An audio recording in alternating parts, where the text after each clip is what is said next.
Han, Ted, Young. Hey, congratulations for Soul Sausage on the new season of the Great Food Truck Race All Stars. Can you believe you guys made this journey? Can't believe it. I can.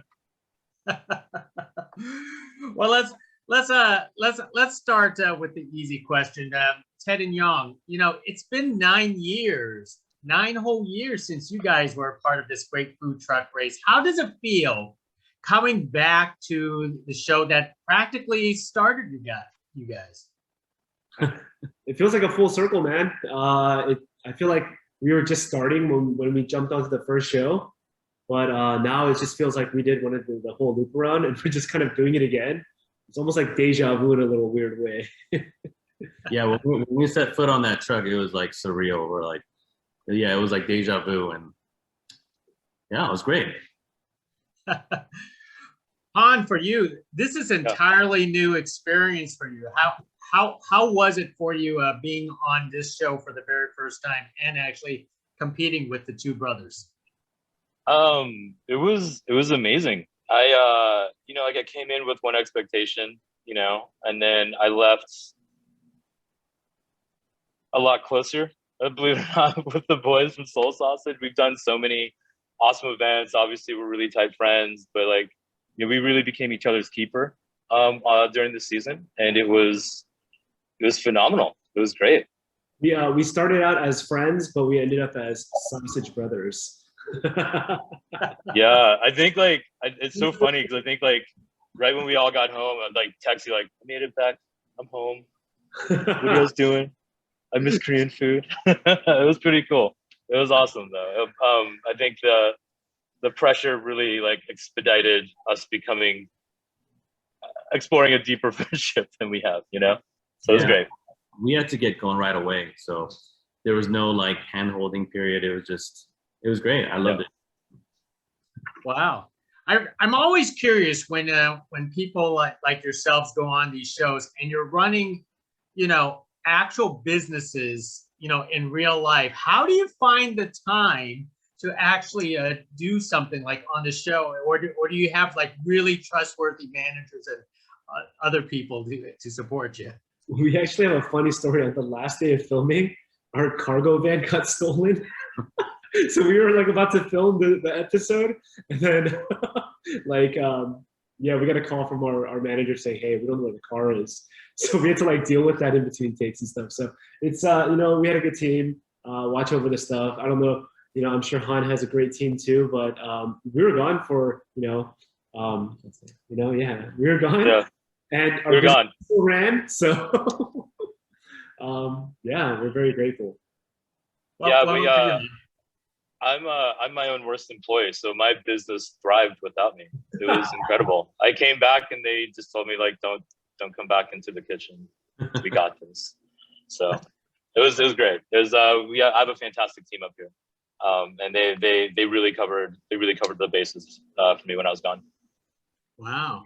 Just to add to that though, these teams were all all-stars, so they all did have their businesses and we sacrificed that to be on the show, to get a bigger spotlight on us and to compete for the ultimate food truck champion. So yeah, everybody did sacrifice a lot to be here for sure.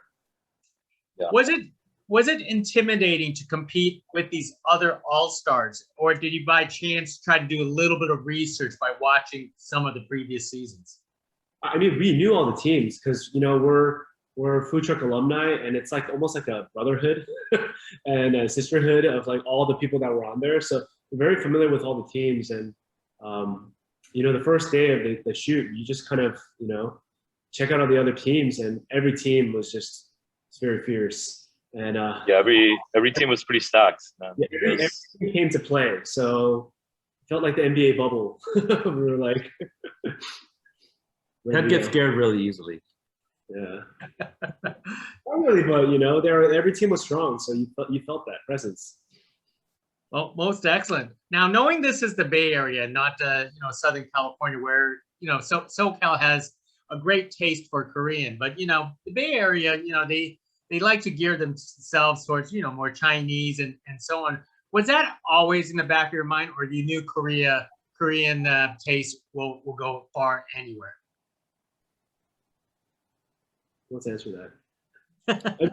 Me and my brother grew up in the Bay Area, so we know that. I mean, there's good Korean food out there in the Bay Area. It's just there's not a ton. So we thought it was a good opportunity for us to bring a little like SoCal, Koreatown to the Bay Area, you know? So You know, when we were on season 3, we went across the United States. There were pockets of United States, of America, that just did not know what Korean food was. So, you know, we knew we had a good product. We knew our menu stood well against, you know, all different types of cuisines. But we love our food, and hopefully it comes out on the show that, you know, we're really, really big proponents of Korean food, and we love to just promote that food to the masses and do it in a very fun way, you know? Now, I've watched a few episodes so far. You guys do really well in these challenges. What's your secret? right here. That guy right there. Hi. I think we do a good job of Thank you. like brainstorming, conceptualizing, and just executing. You know, the dishes. And I think we're just as American as we are Korean. So I think we do a good job of presenting our food in a more kind of non-intimidating way to the audience, and I think that's been kind of helping us. Yeah, I think it also helped that like a lot of our flavor profiles were really unique. It wasn't like anybody else's, any other teams. So that to me was the big advantage that we had from day one. I think the hardest part for us was to like try to tone it, like scale it back, and like not go off the deep end and be too Korean in presentation or what have you. But like, you know, like the amazing thing about Ted and Yong and Soul Sausage and what we do up here in Portland is that, you know, before I met these guys, we both had the same, like, I guess like what we wanted to put out. We wanted to put out something very approachable, nothing too exclusive. And we did that on our own individual. And when we met, it was like kindred spirits, you know, like we understood the American market, we understood the Korean market, and we both play with those flavors in between. And I think that really comes through on the show. And like, you know, Ted and Yong and I, like being able to execute all this stuff inside of like 4 minutes, you know, like kind of shows the bond that we have. 2 minutes exactly, like 2 minutes, you know, that shows that like, you know, like there's no such thing as a bad idea, but execution was just like so fast with these guys. So that was awesome. Big advantage. You guys done a terrific job, but I guess fans of the show will actually notice one of the questionable strategy. I think it's just the show's editing. They almost make it look like you have like a rivalry with Aloha, and when you had the that immunity, you could have easily taken out Aloha for an hour, but instead you took out Lime Truck for an hour, and people are just like raising up their arms like, why did you do that? Really, why? Why did we do that? Oh man, do we tell them? Can I leave this one off, guys? All right, so okay, first off, it was an easy pick for us to pick Aloha Plate, right? And you know, like we love challenges obviously, but my idea was very harsh for Aloha Plate, and it wouldn't have been anything. We would never wanted them on our. So for sure. Yeah, I was gonna have them. I was gonna have their chef do push-ups, like 10 push-ups every, what was it, like 10 minutes? Yeah, and then it would have exacerbated it. But you know, in the nature of like a good challenge and stuff like that, you know, we knew it was also going to be a very obvious pick to pick Aloha Plate. But honestly, it wasn't because they were so much of a threat, you know. And I think we saw the Lime Truck. We saw a lot of clever things the Lime Truck was doing. So I think we needed like the biggest heads up, you know, the biggest lead that we possibly get.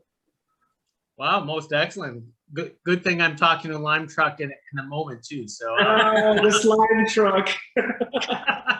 It's Lime Truck. The Lime Truck. The Lemon Truck. People.